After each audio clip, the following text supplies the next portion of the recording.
Hey, welcome back to CPAC 2022. Freedom Center's here on the grounds on Media Row, and we're having conservative conversations with friends.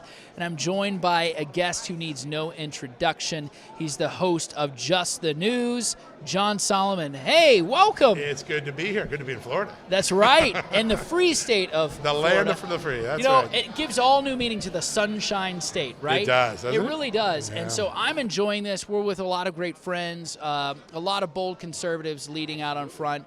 Right now, a lot of things are happening. Of course, what's developing in Ukraine, and then obviously the new nominee to the Supreme Court, right. Ketanji Brown Jackson. Right. Tell us a little bit about her background. What's going on there? So she was appointed to the district court, federal court judge in 2012, and 2016 was appointed to the appellate court, and now is been named to be the nominee for the Supreme Court. She, in an earlier life, worked as a federal public defender and represented some of the defendants, some of the terrorists that were held at Gitmo, was very sympathetic to their cause, has some really famous cases. One of them is a guy named Khalil Gould. He was a guy that plotted and actually succeeded in attacking a forward operating base of the U.S. Army with rockets in 2002, and she spent years trying to get him free from incarceration, often criticizing the Biden administration, the Pentagon, the CIA for keeping a man who, one, worked for the Taliban intelligence, two, plotted and executed a terror attack against our troops, and three, had affiliations with the Haqqani network, which does a lot of terrorism all across Afghanistan. So I expect this issue of her sympathy, her advocacy on behalf of these terrorists to come up. It came up a little bit in her 2012 nomination, didn't come up at all at her appellate nomination. I think this time there's going to be a pretty big airing of her stuff. On Just the News, we have a whole story with all of the different filings she did over time. So. Yeah. So real quick, during the Bush administration, when all of this was taking place, she was somebody who was on the side of representing these folks publicly. Yeah. With a job. I mean, with it's her job to do right, so. Right. Which our legal system obviously affords everybody equal protection under the law. But the question again, though, comes down to this ideological gap. The Supreme Court, is not supposed to be a representative body. It is supposed to be those who are impartial and who uphold and swear to defend and uphold the Constitution and rule in such a way. But by doing this kind of representative identity politic, we are creating further and further an activist court. There's no doubt. Certainly that's what the left wants. The left really wants judges to be lawmakers, to actually legislate from the bench. And every time they get in control, you see a round of judges who do that. Then when conservatives come in, like with Donald Trump, you see true, strict constitutionalists in there. And this is the struggle that we're playing out.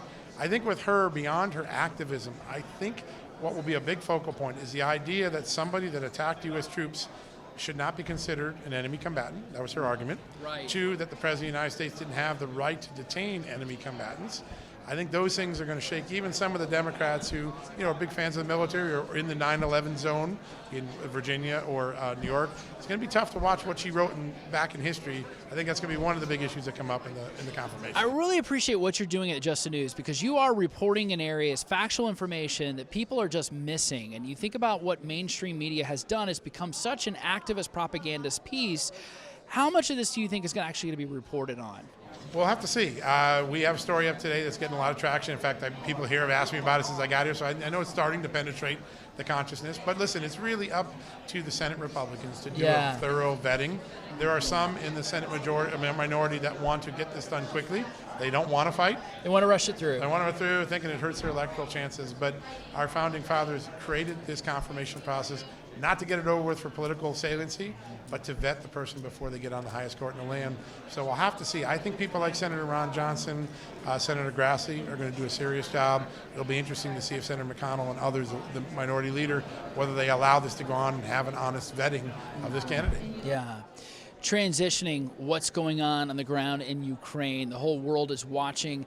Eyebrows really raised, I think, at the weakness of our foreign diplomacy here in the United States, and obviously the Biden administration not living up to its responsibilities.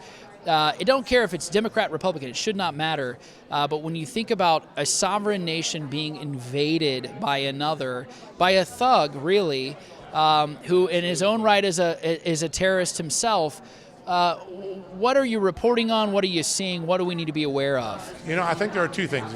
This crisis is still playing out. We don't know where it will end. I think Putin already has gotten a major concession from President Zelensky of Ukraine, who today said, I'm willing to renounce my affiliation with the West and NATO and be a neutral, that's his word, neutral player, meaning I'm going to lean to Russia now to try to save his presidency in the slaughter of his country.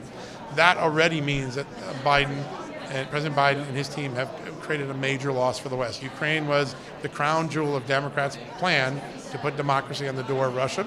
So no matter where this ends up, the Ukrainians are conceding quickly. Why are they conceding? Because 25 years ago, 27 years ago, we asked them to give up their nuclear weapons under Bill Clinton, and we said, we'll have your back for eternity. And the first time they got invaded, we didn't have their back in 2014. And when they got invaded this time, we're sitting there. President Zelensky said, what good is it to be watching on the sidelines? He said that to our president today. I think you see in this president the left's belief that appeasement is the way you achieve peace. For most of the last 40 years, including under Bill Clinton, certainly under the Bushes and Ronald Reagan and Donald Trump for sure, the concept was peace through strength. You put a strong front, you always will achieve peace. There's a very different philosophy with this White House, and Americans are now seeing what peace through appeasement looks like, and I don't think they like it very much. No, absolutely not. It is a lead from behind kind of strategy. Yeah, exactly. What is this going to do to our markets here in the United States? Obviously, we're more energy dependent. I'm having to change the way I say it because we were independent in 2019, and now we're dependent. What is going on? Well, we surrendered one of our great advantages to Vladimir Putin. Part of the reason that Donald Trump could keep Vladimir Putin in check for the last 4 years is that we ramped up our energy independence. We were net exporting. If he threatened to pull energy from Eastern Europe, which is his geopolitical bludgeon, we could just send LNG in ourselves and keep Europe hot and warm and electrified. Joe Biden has taken all of that away in the first 14 months of his presidency, and that's why Vladimir Putin feels so emboldened. But here's the big thing. The people that are watching this more closely than us in Europe is China. Yeah. Because China has its eyes on Taiwan, and I had John Bolton, former National Security Advisor to President Trump, UN Ambassador to President Bush yesterday, and he said the exhibition of weakness in this moment emboldens China, and they are going to do something to take advantage of this president. We don't know what it is, but that would be a catastrophe if in both portals of the world where we used to have supremacy, we see our weakness allow for advances by our enemies. Absolutely, that's horrific to imagine, but obviously China is in a good position, I think, to take something. Yeah. And anything else that you've observed in the news that we need to be made aware of? It's really interesting to get a sense. I've only been here for a few hours, but the sense of CPAC, the sense of the conservative movement, the anti-establishment, the people who were cast out of the party by the elitists in the party are now in control of the party. And there's an energy that I haven't seen in Republican politics or in the conservative side since Ronald Reagan. Honestly, haven't seen this level of energy. Not even 16 with Trump has as much energy that's in the room today. And I think that bodes well. You're seeing from the school boards all the way up to the presidency an energy. Education is an issue. It's incredible. So winning on education, and we're winning on workers. I mean, when you think about where the Republican Party has come, it used to be that it was all about, global trade, free trade, right? Taxed enough already, strong fiscal policy. But now we're winning on education, and now we're the most pro-worker party, I think, ever. It's amazing. So it's absolutely incredible to think where, Donald Trump opened up an extraordinary door to the Republican Party. And now the question is, will the party be able to adapt to keep that group coming in? And you look at what just happened in San Francisco. Major school board lost where 2 liberal school boards in the liberalist city in America were called back. They lost their seats. What happened was joining conservatives for the first time were Asian Americans. Yes. In big numbers. The Republicans have talked about a big tent for a long time. This is the first moment where the tent has gotten extremely big very quickly. Now, if they get power, if Republicans get back in power in 2023, it's incumbent on them to stop talking and get action. Act on the values that they've been espousing for the last few years. Yeah, they got to live up to these promises for sure. Hey, John Solomon, thank you so much for joining us. Great We really to be here appreciate with you. you. Yeah, good time.